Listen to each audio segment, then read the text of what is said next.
हो सकता है पाकिस्तान। जी हां, इस वक्त की बड़ी खबर, पाक ऑक्युपाइड कश्मीर में महाआंदोलन की तैयारी में प्रदर्शनकारी अब पहुंच चुके हैं। विरोध प्रदर्शन को लेकर टेंशन में आसिम मुनीर। इंटरनेट सेवाओं पर पूरी तरह से रोक लगाई गई है।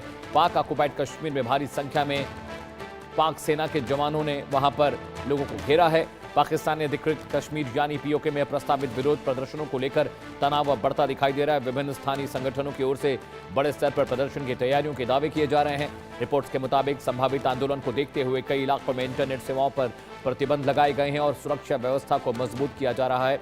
संवेदनशील क्षेत्रों में अतिरिक्त सुरक्षा बलों की तैनाती की खबरें सामने आई हैं। हालांकि प्रशासन का कहना है कि ये कदम कानून व्यवस्था बनाए रखने और किसी भी अप्रिय घटना को रोकने के लिए उठाए गए हैं। दूसरी ओर प्रदर्शनकारी स्थानीय मुद्दों, आर्थिक दिक्कतें, महंगाई, बिजली संकट और प्रशासनिक नीतियों को लेकर अपनी नाराजगी जता रहे हैं। सोशल मीडिया पर कई तरह के दावे प्रसारित हो रहे हैं, लेकिन उनमें से कई की स्वतंत्र पुष्टि फिलहाल नहीं हो पाई है। विश्लेषकों का मानना है कि अगर बड़े पैमाने पर विरोध प्रदर्शन होते हैं तो पीओके में पहले से मौजूद राजनीतिक और सामाजिक असंतोष और बढ़ सकता है। वहीं पाकिस्तान की सरकार और सुरक्षा एजेंसियां हालात पर लगातार नजर बनाए हुए इस पूरे घटनाक्रम के बीच क्षेत्रीय सुरक्षा और स्थिरता को लेकर भी चर्चा तेज हो गई है। फिलहाल सबसे बड़ा सवाल यही है कि प्रस्तावित प्रदर्शन शांतिपूर्ण रहेंगे या हालात और तनावपूर्ण हो सकते हैं। आने वाले 24 घंटे में पीओके के घटनाक्रम और वहां की सुरक्षा स्थिति के लिहाज से बहुत क्रूशियल, बहुत इंपॉर्टेंट है। दर्शकों, 1 महीने से ज्यादा का वक्त हो चुका है। प्रदर्शनकारी वहां पर लगातार प्रदर्शन कर रहे हैं, डटे हुए, और अब वहां पर एक बड़े आंदोलन, एक बड़े क्योस की आशंका दिखाई दे रही है। अजय जांडियाल ज्यादा जानकारी के साथ जुड़े। अजय, 24 घंटे बहुत क्रूशियल है पीओके के लिए। हाँ, बिल्कुल आपने ठीक कहा। जिस तरीके से लगातार पाकिस्तान के कब्जे वाले कश्मीर में पिछले इतने दिनों से बवाल चल रहा था, लोगों पर जो प्रदर्शनकारी थे, जो पीसफुल प्रोटेस्ट हो रहा था, उन पर जो गोलीबारी की गई, उसके बाद एक चीज तो बड़ी स्पष्ट है कि ये आग ऐसे नहीं रुकने वाली है। लोग जो हैं, जो सड़कों पर निकले हुए हैं, वो इस चीज को सुनिश्चित करेंगे कि वो जब तक उनकी मांगे पूरी नहीं होती तब तक वो सरकार के खिलाफ प्रदर्शन करते रहें, चाहे वो सेना जो मर्जी करे। दरअसल इनकी जो ब्लॉकेड वहां पे किया था पाकिस्तान द्वारा, सेना द्वारा, कि किसी भी तरह का खाने पीने की चीजें और तमाम चीजें वहां नहीं पहुंचेंगी, उसके बाद लोगों को गुस्सा और ज्यादा है। और 9 तारीख का समय उनको दिया गया था।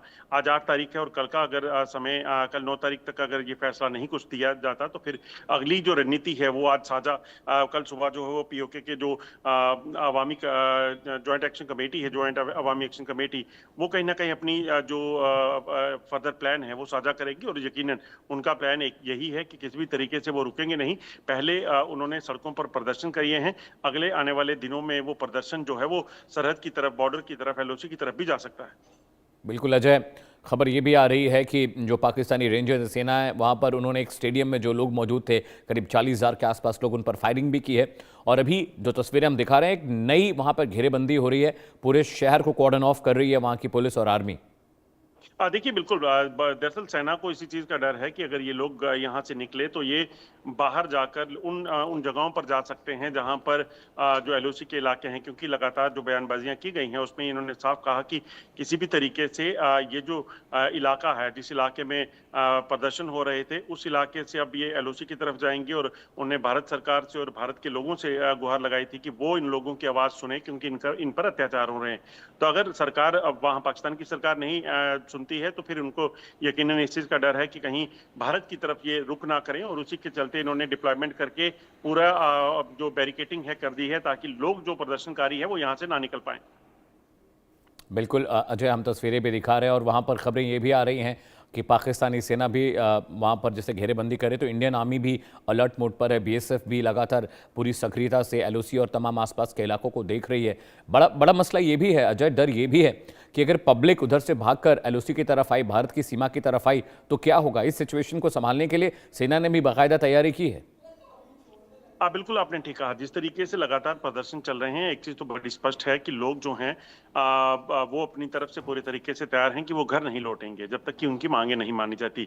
वहीं सेना और रेंजर्स की तरफ से भी तैयारी की गई है कि पहले भी उन्होंने पिछले 1 महीने में लगातार लोगों को निशाना बनाया है। 50 से ज्यादा लोग जो हैं वो मारे गए हैं और 500 से ज्यादा लोग घायल हैं, और अत्याचारों का सिलसिला और ज्यादा बेशक बढ़ जाएगा। सरकार को कोई फायदा नहीं, इसमें कोई फर्क नहीं पड़ेगा, क्योंकि सरकार जानती है कि उनका मुख्य मकसद जो है इस तरह इस सिचुएशन को कंट्रोल करना है।